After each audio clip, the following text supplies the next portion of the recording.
নমস্কার বন্ধুরা। তো আজকে একটা কথা বলি, সেটা হচ্ছে বৈষম্য নিয়ে।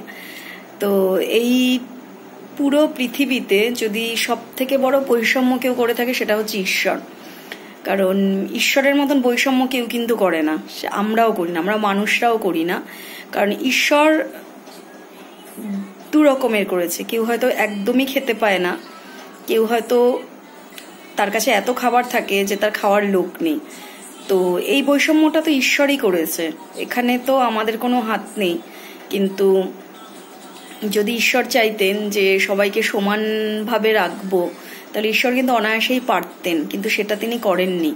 দেখবেন এক একজনের অগাধ আছে, আর একজন হয়তো একটুখানি খাবারের জন্য প্রচুর পরিশ্রম করছে, কিন্তু তার দুমুঠো হয়তো দুবেলা খাবারও জুটছে না, সে কিন্তু প্রচুর পরিশ্রম করছে। আর একজন দেখবেন তারা হয়তো পরিশ্রমও করছে না, কিন্তু তাদের খাদ্যের অভাব নেই, বরঞ্চ তাদের খাবারটা হয়তো ফেলতে হয়। কিন্তু কিছু মানুষ ওই ডাস্টবিন থেকে কুড়িয়ে খায়। কিন্তু ওই যে বৈষম্যটা কে করেছে? ঈশ্বর। আর আমাদের ভাগ্যটাও কিন্তু ঈশ্বরেরই হাতে। আমরা হাজার লড়াই করলেও এই ভাগ্যটাকে আমরা বদলাতে পারবো না।